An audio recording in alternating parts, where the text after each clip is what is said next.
am confident this app will revolutionize the market, Emily said, her voice carrying through the thin walls of our shared workspace. It's my design, and I believe it truly has the potential to succeed. Hearing those words left me frozen in place, hands suspended mid-air over a stack of papers. Emily was on a call with a potential investor, and there she was, claiming the innovative design for our app as solely her own. My heart sank as I stood just outside the small meeting room we affectionately called the Den. It was where Emily and I had spent countless late nights brainstorming, coding, and designing an app we were certain would make a splash in our field. We had dreamed about this moment, the moment when someone would finally see the value in our work, yet now it felt more like a nightmare. Emily had always been the more charismatic one between us, the face of our little duo. But it was I who had sat for hours sketching out the initial designs, who had meticulously crafted the interface that she was now presenting as her own. We had worked together, yes, but the concept, the core of the app, was mine. I swallowed hard, trying to reconcile the enthusiastic voice I was hearing with the woman I considered my closest friend. We had been inseparable since college, bonding over late-night study sessions and our shared passion for tech innovation. We had promised to lift each other up, carve out a niche in the industry together, but now it felt as though the foundation of that trust had been utterly shattered. I leaned closer to the door, catching more snippets of her conversation. Yes, the idea just came to me one day, she continued, a trace of triumph in her voice. I knew it was something special. It felt like a punch to the gut. My instincts screamed at me to burst into the room, to confront her with rage and betrayal clawing at my throat. But I stayed rooted to the spot, forcing myself to listen, to gather what I could of this new reality. There would be time for confrontation later, time to decide what this betrayal meant for our partnership. But first I needed to understand. When Emily finally hung up, she emerged from the Den practically glowing with excitement. We might have some good news, she announced, her eyes flicking to the object of our shared ambition, a laptop displaying our app's logo. Her smile was wide, bright, confident, as if nothing was amiss. I nodded slowly, managing a weak smile in return. That's great, I said, trying to steady my voice. Inside, a storm was brewing, but I knew I couldn't let her see even a hint of it. Not yet. For the rest of the day, I went through the motions, trying to process the magnitude of what I had heard. Emily acted as though everything was perfectly normal, chatting about future meetings and possible updates to the app with the same enthusiasm she always had. But for me, the world had shifted on its axis, and I was left scrambling to find my footing. I watched her as she moved around the workspace, felt the weight of the betrayal settle in, heavy and suffocating. Emily had always been the person I turned to, the one I trusted implicitly. And yet, here we were, at a crossroads I had never seen coming. When the day finally ended, I went home, the familiar walls of my apartment offering little comfort. I sat at my desk, staring at our project's files, feeling the sting of betrayal with every line of code. There were decisions to be made, a path forward to consider, but for now, I needed time. Time to think, time to plan, time to figure out how to reclaim what was rightfully mine. After a night of restless thoughts and second-guessing every interaction Emily and I had shared, I decided to confront her. The morning light brought no relief, just a sense of urgency to address the betrayal laid bare before me. As I entered the workspace, the air felt different, charged with an undercurrent of mistrust. Emily was already there, seated at her desk, her fingers dancing over the keyboard with the same ease and confidence she always had. But now, every keystroke seemed to mock me. I approached her, my heart pounding, each step deliberate and measured. Emily, I began, my voice steady, but inside a tumult raged. She looked up from her screen, a casual smile on her lips as if everything was still unblemished between us. Can we talk? I asked, trying to maintain an even tone. She nodded, pushing her chair back slightly, still unaware of the tempest about to descend. I took a deep breath, choosing my words carefully. I overheard your call yesterday, I said, watching her face closely for any hint of remorse or acknowledgement. The one with the investor. Emily's smile faltered for a fraction of a second, but then it returned, albeit a bit colder. Oh, that, she said with a flick of her hand. I was going to tell you about it, it's just business talk. Her eyes met mine with a fleeting confidence that felt out of place in this moment. Don't worry about it, don't worry about it, I repeated, incredulous at her nonchalance. You told them the app was your design, Emily. Our app, my design. Your design? Emily's tone shifted, a sharp edge slicing through her previous ease. Come on, we've been working on this together from the start. You can't just claim it all. I couldn't believe what I was hearing. I'm not claiming everything. I just want the truth acknowledged, I insisted, trying to keep my emotions in check. You know, this started with my sketches, my designs. Emily stood up, her chair scraping against the wooden floor. She crossed her arms, her posture, as if she was humoring a child. Ideas are a dime a dozen, she said, her voice dripping with a cool detachment. What matters is execution, and I've been doing the heavy lifting there. Her words landed like blows, each one striking with precision. I looked at her, a part of me hoping for a sign of the friend I used to know, but all I saw was ambition, sharp and uncompromising. So that's it? I asked, my voice. You're just going to pretend like my input doesn't matter? You need to understand how business works, Emily replied, her tone and unwavering. This is about moving forward, not getting stuck on who did what. It was always our project, and now it's my opportunity.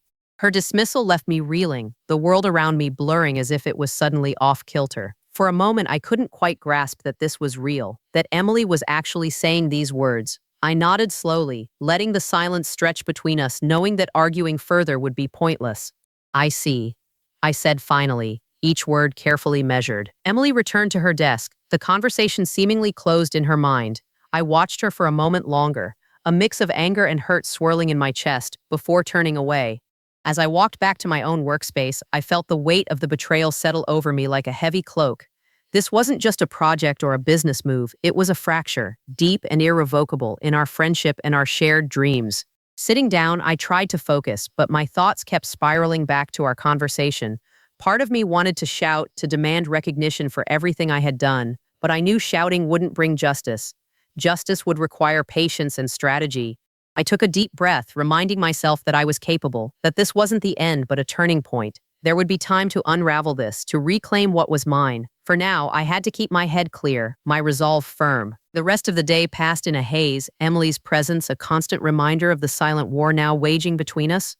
But I caught glimpses of determination within myself, sparks of strength that promised this story wasn't over. No, this was just the beginning of another chapter, one where I would write my own narrative, reclaim my work, and ensure that the truth would come to light. As I sat at my desk, the anger and betrayal simmering under my skin, I knew I had to act. I couldn't just let Emily take everything I'd worked for. I'd never been one for confrontation, but this was different. This was my life's work, my vision at stake. I scrolled through my emails, each ping of the mouse a steady beat against the chaos in my mind. There had to be something concrete that proved my ownership. I had been meticulous in saving every piece of our correspondence, every draft and sketch I'd shared with Emily. I had always valued transparency in our partnership, never imagining she would use my trust against me. Finally, I found the email chain that began it all. The subject line read simply, "Initial design ideas, dated over a year ago." Opening it, I felt as my original wireframes and concept notes appeared on the screen. There they were, the foundations of our app, with my name attached to each file. Proof that this had been my idea from the start. I clicked through the attachments, feeling a quiet determination building inside me. Each document bore timestamps and my unmistakable touch, notations, sketches, and ideas that all screamed my name, my vision. Emily's contributions were there too, but they were refinements, additions to my original framework, not the core. As I sifted through these files, the memory of us working late nights in our studio, the place we fondly called the den, came rushing back. How could she betray that camaraderie, those shared dreams? But the bitterness of her betrayal only strengthened my resolve. This evidence was my shield, and I intended to wield it. With a deep breath, I reminded myself that this was just the first step. I had to keep digging, gathering everything that documented my role in the app's creation. I organized the files meticulously, creating a folder labeled Proof of Concept. Each click of the mouse felt like a nail driven into the coffin of her deceit.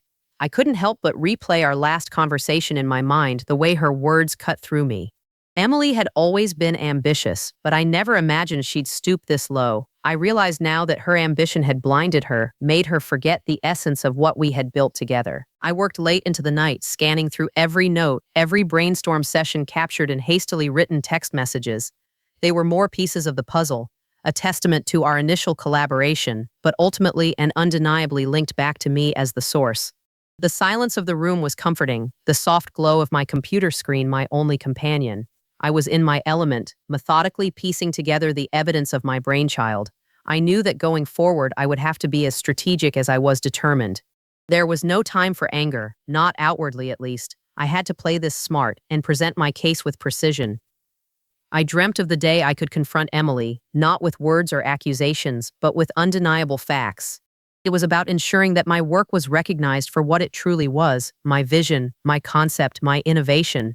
And in that recognition, reclaiming my dignity. As the sun began to rise, painting streaks of gold across the walls of our shared workspace, I felt a small flicker of hope. The night had been long, but I was fortified by it, my resolve steeled by the quiet hours and the clarity they had brought.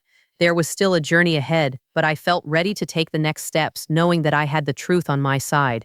The next morning, after the sun had fully risen and my mind felt sharper, I took the first step toward reclaiming what was rightfully mine. I knew I couldn't navigate these waters alone, so I sought out legal advice.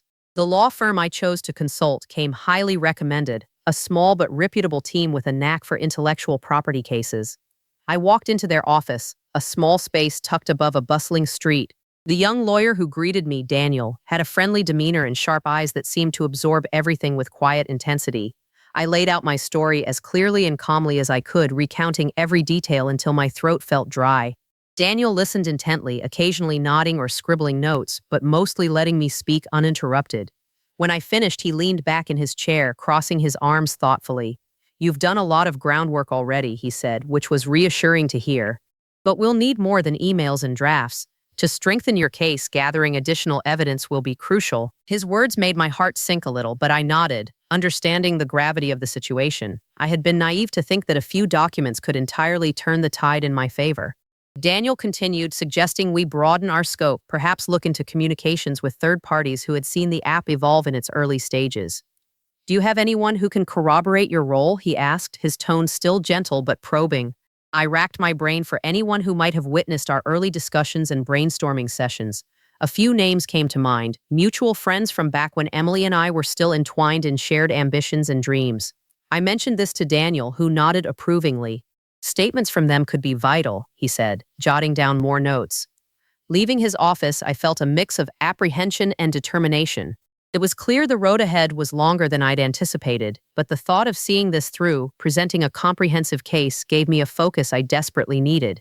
As I walked back to the den, the place that now felt haunted by betrayal, I resolved to reach out to those who could vouch for me, to remind them, and myself, of the passion and effort I had poured into this project.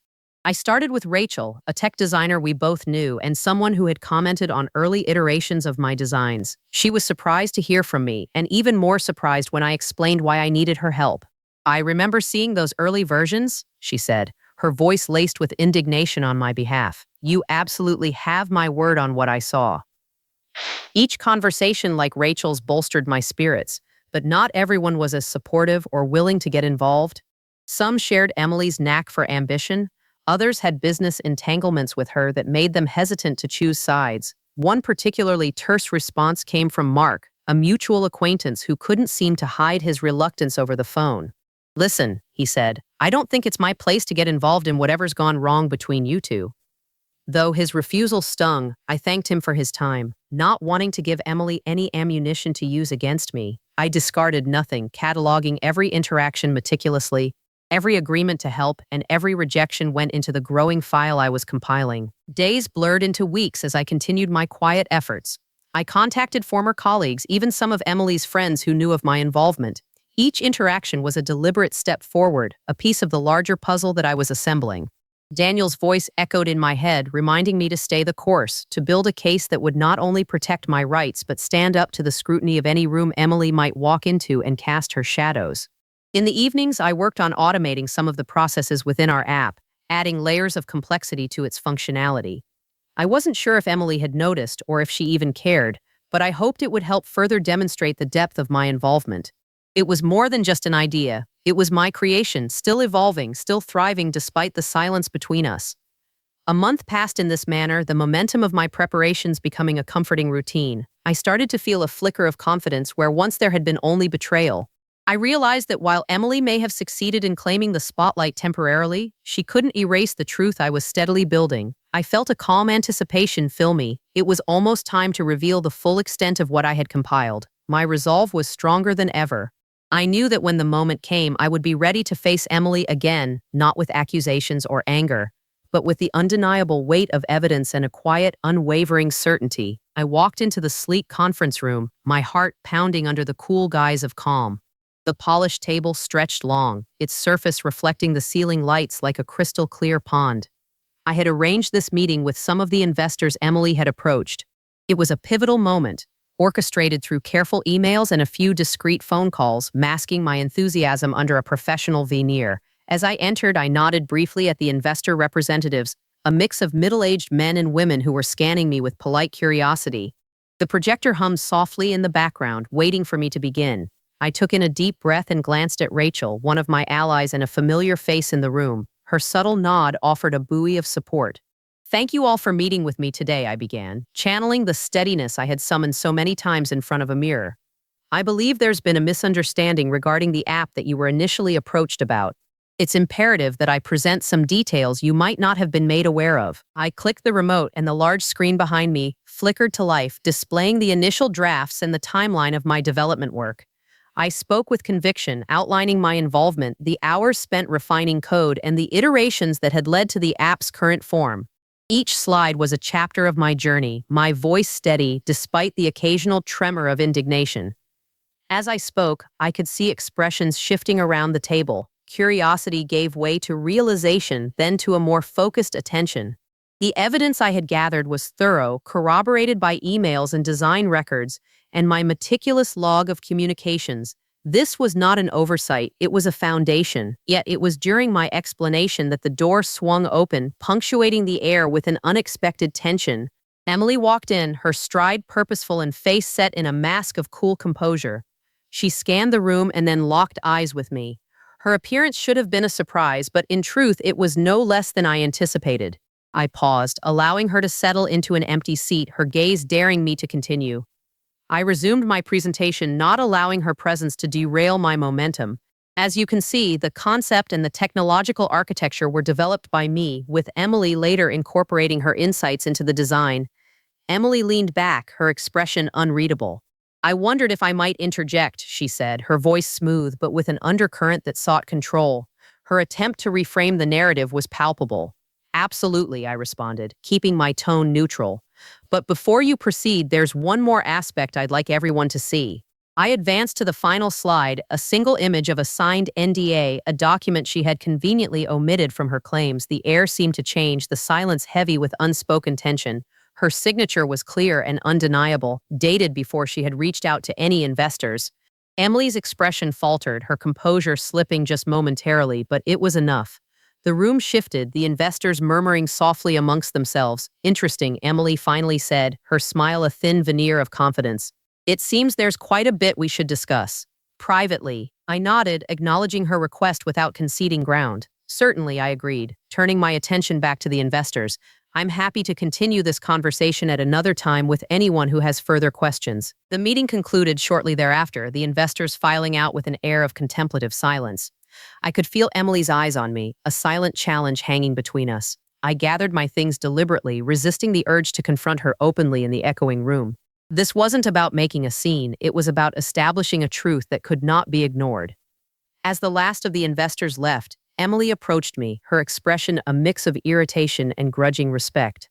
"You've certainly done your homework," she remarked, her voice laced with insincerity. "But let's not pretend this is over." "I never claimed it was," I replied, meeting her gaze directly. "The truth has a way of insisting on itself." She turned and walked away, her exit punctuated by the quiet click of her heels against the floor. As the door closed behind her, I felt a swell of calm resolve. Whatever came next, I knew I had taken a significant step. The truth was out there, where it always should have been, ready to stand on its own. After the investors had left and the silence settled like a heavy cloak around me, I reflected on the meeting. It was then that I realized Emily had gone further than I anticipated. As I reviewed the investor packet left casually on the table, a piece of information struck me like ice water. The business was already incorporated under Emily's name, without my knowledge, without my consent. She had maneuvered behind my back, creating a reality where I was merely a ghost, haunting an enterprise that should have been ours. I felt the sting of betrayal anew, deep and sharp. Emily had taken our shared vision and twisted it into something that excluded me completely. This was not just about the credit for an idea. It was about erasing me from the very foundation of something I had poured my heart into. but I couldn't let that be the end. I knew I needed to reassess my approach, to think strategically. Haphazardly reacting would only play into whatever game Emily was running, so I took a quiet moment, letting the enormity of her betrayal settle into resolve. The law was on my side, at least partially, but it would take more than just the truth to dismantle what Emily had built on lies. I reached out to Daniel, the lawyer who had guided me thus far. His calm voice on the other end of the line helped to ground me in those swirling emotions. He listened carefully as I detailed what I had discovered about the incorporation, considering the legal ramifications thoughtfully. Daniel assured me that we had a path forward, one that would challenge Emily's actions by presenting the evidence I had compiled. The next step, he advised, would be to file a petition.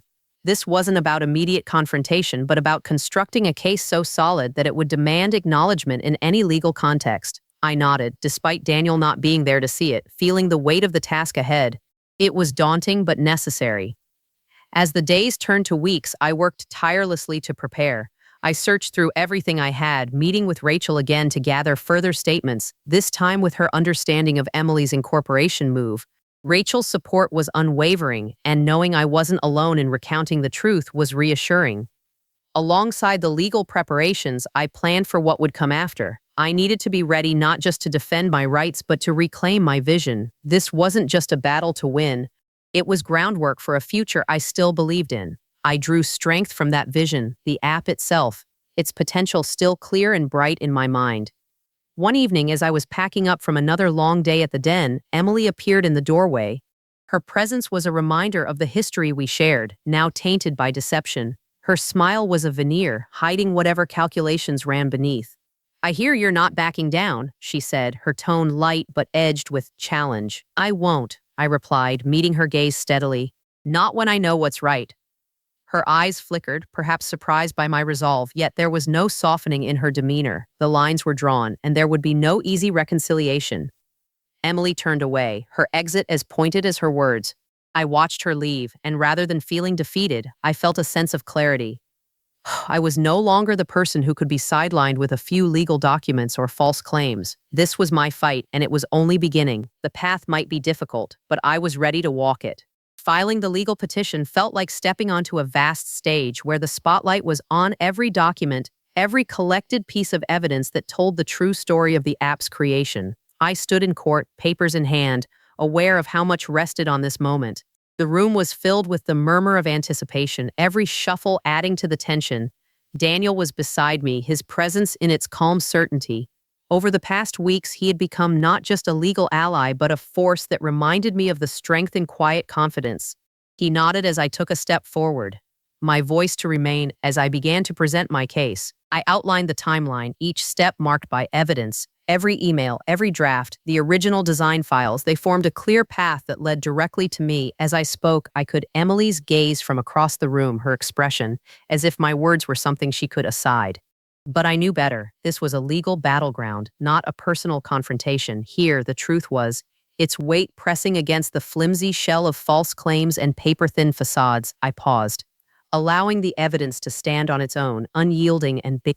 They asked a few questions, their voice yet probing. Each answer I gave was a thread that further wove the fabric of my narrative. I detailed the conversations with the investors, the surprise of discovering the incorporation that had been done behind my back. Emily's lawyer, attempting to cast doubt, but every attempt slid off the armor of facts and timestamps. I listened, unblinking as they tried to twist the narrative, their words the substance that truth provided. The atmosphere in the courtroom subtly as I introduced Rachel's statement. Her account was corroborating the timeline of the app's development and the incorporation deceit. Rachel had put herself on the line for me, and her support was a testament to our shared understanding of what had truly transpired.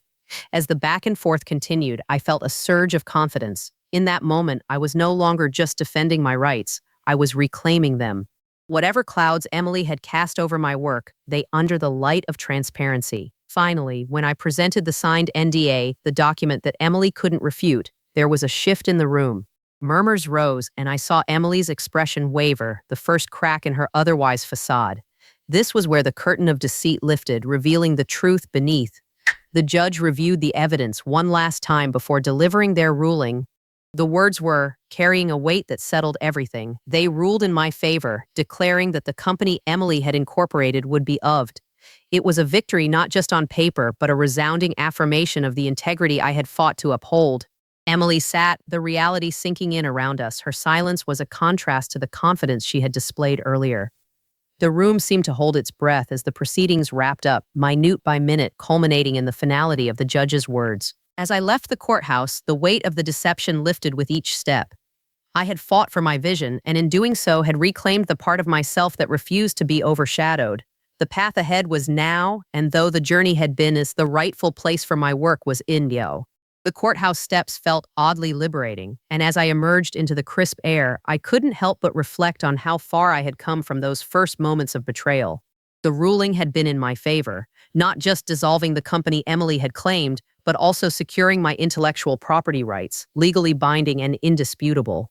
All those sleepless nights, the quiet determination to stand up for myself, had finally brought me to this moment of catharsis. I met with Daniel shortly after. In the quiet corner of his office, the gravity of the situation felt more tangible. He reviewed the court's documents with me one last time, ensuring all was in order. He offered a simple nod, one that conveyed his respect for the battle I'd endured. "You've got everything back," he said, a hint of pride in his voice. And it was true. My app, was now unequivocally mine. Almost symbolically, the next morning I received an email from one of the investors who had once spoken with Emily. It was an offer to back me personally as I rebuilt. It was the olive branch I hadn't anticipated, a testament to the credibility I had fought so hard to preserve. They acknowledged me as the original creator, the driving force behind the innovation, and pledged their support for the future endeavor. With these new beginnings, I returned to the den, the shared workspace where Emily and I once dreamt up our ideas. The familiar hum of creativity in the air felt different now, renewed. I sat down with Rachel, who had stood by me throughout this ordeal. Her faith in me was unwavering. As we talked, mapping out the app's future, it felt like the first time in a long while I could breathe freely, my vision unencumbered. Word of the court ruling and the dissolution of Emily's company spread quickly within our community. There was a quiet justice in the way people, many of whom knew both of us, began to reach out, offering support or just a kind word. Though it was never about vindication, the acknowledgement felt like a balm. Emily faded from the conversation, her past actions speaking loudly enough in the silence she left behind. I decided to reach out to Emily, not for confrontation but closure. In a short, carefully worded message, I offered her a chance to have a professional discussion if she wished, knowing full well the ball was in her court. Her reply was brief, an apology laced with acceptance of the outcome.